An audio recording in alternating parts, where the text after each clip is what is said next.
कुछ बातों को करने आप सभी के साथ एक बार फिर मैं सोशल मीडिया पर जुड़ा हूं। आजकल बात हो रही है बेरोजगारी पर। रोजगार देने के लिए केंद्र सरकार से विनती की जा रही है।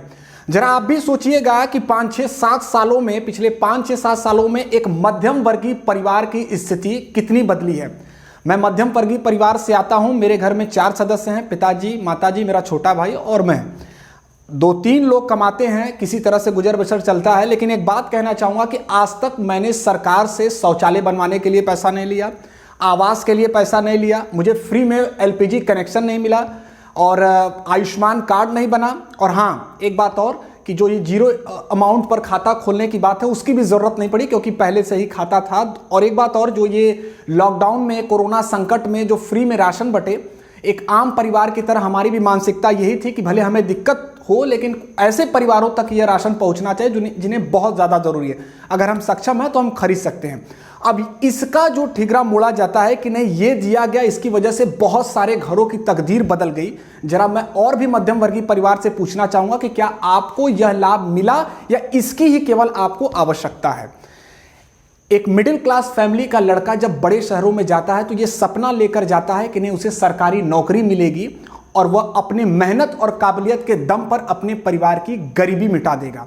पूरे जी जान से लगता है, पूरी ताकत झोंक देता है और दिन रात मेहनत करता है। केंद्र सरकार के कुछ लोगों से मैं कहूंगा कि जरूर जाइए, लखनऊ, बनारस, पटना, दिल्ली के मुखर्जी नगर, प्रयागराज, ऐसे जगहों पर जाकर देखिए कि कितना मेहनत करते हैं वो काबिल लड़के। दिन रात लगे हुए हैं, खाना पीना सब कुछ भूल जाते हैं, अपने परिवार को भूल जाते हैं, बस एक ही ख्वाब लेकर कि नहीं कभी ना कभी उन्हें सरकारी नौकरी मिलेगी। लेकिन यार तुम लोगों ने तो मजाक बना दिया है बिल्कुल रोजगार को। क्या कर क्या रहे हो, ये सीईटी पैटर्न, पीईटी पैटर्न, बस एक जो है सामने उदाहरण रख देते हो कि नहीं हमने सिलेबस ला दिया है, परीक्षा का कोई निर्धारित समय ही नहीं है, कब रिजल्ट आ रहा है कुछ पता ही नहीं है। वैकेंसियां भी ले आते हो तो यहाँ करोड़ों अभ्यर्थी हैं, संख्या जो है दहाई आंकड़ा तक नहीं पहुंचता है। जरा सोचना समझना चाहिए कि आखिर में स्थिति परिस्थिति देश की क्या चल रही है। अच्छा, एक बात और कहना चाहूँगा कि जो राष्ट्रवाद का आप लोग पैमाना तय करते हो कि नहीं अगर कुछ भी हम लोग डिमांड करें कि नहीं ये स्थिति यहाँ पर गड़बड़ चली है तो आप तुरंत उन्हें देश विरोधी घोषित कर देते हो, उन्हें खालिस्तानी या पाकिस्तानी समर्थित घोषित कर देते हो। तो जरा आपको भी सोचना चाहिए कि नहीं हमारे भी बाप दादा फौज में शामिल हो चुके हैं और हमें भी देश के प्रति उतना ही सम्मान है, उतना ही देश के प्रति लगाव है जितना आपको है। अब बात यहाँ पर रोजगार की और बेरोजगारी की हो रही तो निश्चित आपसे सवाल पूछा जाएगा, क्यों? क्योंकि आप कहते हैं कि सरकारी नौकरी ही नौकरी नहीं होती है। जब भी हमारे देश के युवा आपसे इस विषय पर बात करते हैं तो आप कहते हैं कि नहीं निजी क्षेत्रों में रोजगार के अवसर को तलाश करिए। बिल्कुल तलाश करेंगे, लेकिन आपकी क्या प्लानिंग रही इन 6 सालों में जरा आप भी बताइए।